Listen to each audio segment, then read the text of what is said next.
Sei una di quelle persone che vogliono realizzare video professionali come i film che vedi al cinema? Allora forse questo gimbal può fare per te.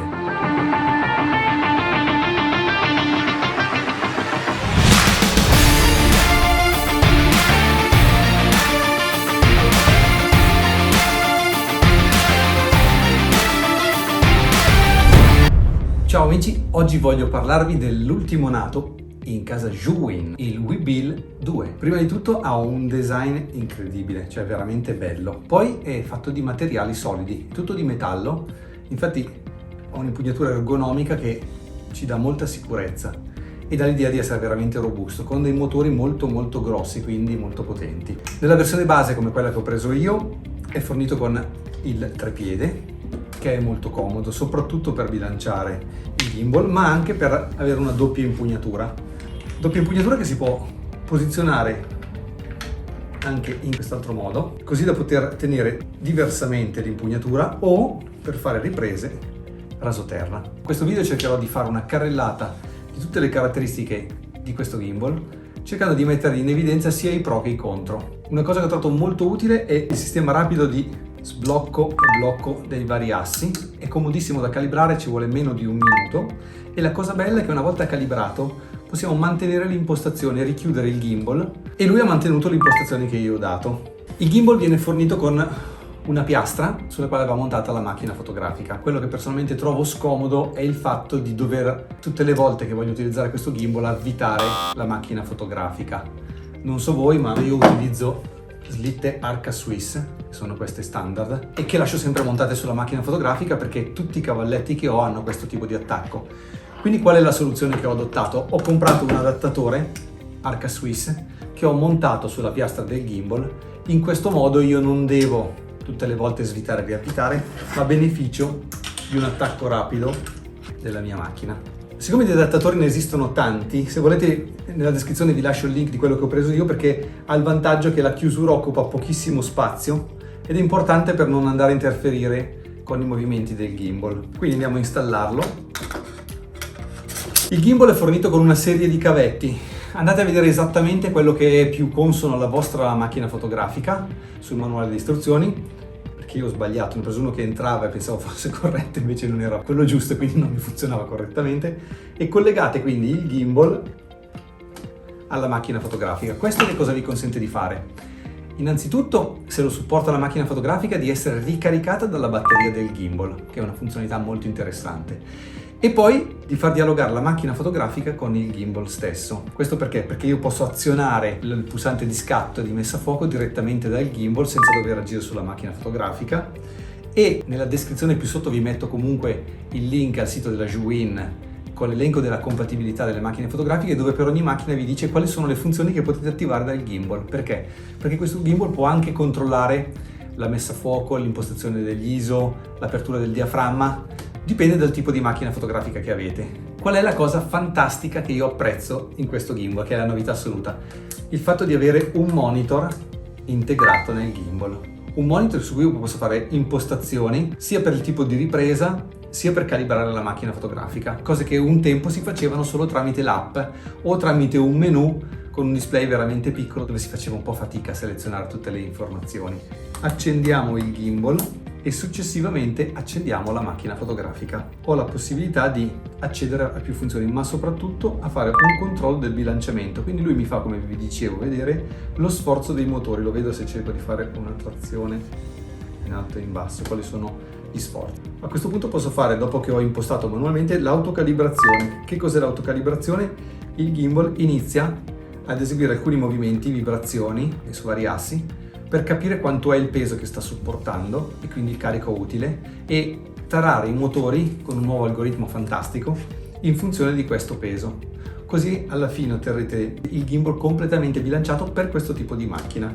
Andiamo subito a vedere nel menu, che io trovo direttamente sul display, che è bellissimo. Posso andare in Pan Follow Mode, significa che tutti gli assi sono bloccati, quindi vengono stabilizzati, tranne l'asse orizzontale. Quindi se io vado in orizzontale, vedete che la macchina poi assorbe il movimento alla fine, ma su e giù, rotazioni varie. vengono bilanciate, quindi viene mantenuto stabile. Posso andare in lock mode, per cui la macchina è bloccata in questa posizione, tutti gli assi sono bloccati. Cosa vuol dire? Io posso fare addirittura un giro di 360 gradi e torno esattamente nella posizione di partenza. Follow mode è la modalità in cui io posso muovere in orizzontale e in verticale assorbendo i movimenti, ma non sono bloccati. È bloccata invece questo tipo di rotazione. Point of view mode è morbido su tutti gli assi, cioè tutti gli assi sono sbloccati ma vengono assecondati in modo morbido. Portrait mode, questa è una funzionalità molto interessante perché mi consente di mettere la macchina in verticale, cosa che di solito si faceva utilizzando una slitta L o cambiando l'attacco. In questo modo io posso filmare o fotografare in modalità verticale, quindi se voglio poi pubblicare su Instagram piuttosto che su TikTok o altri social. Eco Mode è una modalità sportiva in cui il gimbal reagisce velocissimo ai movimenti. Quindi se io devo riprendere un'azione sportiva, mi muovo velocemente, è stabilizzato, ma vedete che si muove molto rapidamente. Infine Vortex Mode è la modalità Vortex, per cui io con l'utilizzo del joystick posso iniziare la rotazione e far ruotare di 360 gradi la macchina fotografica mentre mi avvicino, mentre mi allontano, per ottenere proprio l'effetto Vortex. Ma non è tutto, queste stesse funzionalità io posso ottenerle anche, non tutte, tramite questa piccola levetta. Ho Pan Follow Mode, Lock Mode e Follow Mode, che sono quelle più utilizzate. Questo perché? Perché io sto riprendendo in Follow Mode, aggancio il soggetto, passo in modalità Lock e l'ho bloccato, e a questo punto mi muovo con il soggetto rapidamente, è veramente comodo. Per tutto il resto comunque io ho la possibilità di utilizzare il joystick per muovermi lungo tutti gli assi e questa manopola di rotazione che può essere personalizzata. Nel mio caso l'ho personalizzata per effettuare questo tipo di rotazione. È possibile, in base sempre alla macchina fotografica, utilizzarlo per comandare gli ISO, l'apertura o altro ancora. Non ultimo, questo è il kit base. Ci sono kit avanzati dove posso aggiungere un'unità di trasmissione video e posso aggiungere un motore esterno per controllare la ghiera o della messa a fuoco o dello zoom. Con questo motore può dialogare con questa rotella, per cui girando la rotella io posso impostare la messa a fuoco manuale. Per tornare in posizione standard, 2 volte clic su questo pulsante trigger, 1, 2, e la macchina torna nella posizione di partenza. Se sono in modalità lock come sono adesso, posso manualmente, tengo per 2 secondi nella nuova posizione il gimbal e rimane bloccato. Un'altra funzione interessante che io ho all'interno del menu è la possibilità di fare time lapse e motion lapse. Che cosa sono? Il time lapse ovviamente è una serie di scatti fotografici a distanza di tempo prefissato. Io qui posso impostargli, la cosa bellissima, anche la traiettoria per il time lapse, per cui faccio un esempio. Posso dirgli che voglio partire da questa posizione con questa inclinazione, aggiungere una posizione invece intermedia che è questa e infine questa verso l'alto. Vi faccio solo una preview, quindi faccio vedere quindi che cosa farà la macchina fotografica in automatico. Parte da questa posizione, cambia posizione e arriva a quella finale, quindi segue la mia traiettoria nel tempo che voi stabilite, cioè gli dite mettici 2 minuti per fare questo e fai 40 scatti. Lui parte e inizia, dialogando con la macchina, a fare un primo scatto, seconda posizione, secondo scatto, motion lapse. È invece un filmato, una cosa analoga con il filmato. Come ho anticipato prima, questo pulsante trigger è molto comodo perché con 2 clic mi permette di tornare alla posizione di partenza del gimbal, per cui sono in una posizione differente, 2 clic e il gimbal torna in posizione standard di partenza. Se faccio un clic solo e tengo premuto, entro in modalità point of view, che è quella che abbiamo visto prima. Viceversa, se faccio 3 clic, riesco a passare in modalità selfie, 1, 2, 3, per cui il gimbal si mette a riprendere me stesso, il soggetto, sto parlando, 3 clic e torna a filmare in posizione di partenza. Con un clic solo passa in modalità trace. La modalità trace è quella che permette di tracciare il soggetto, quindi aggancia il soggetto e fa sì che venga seguito. Purtroppo è attiva solo se ho il video transmitter, cioè il videotrasmettitore.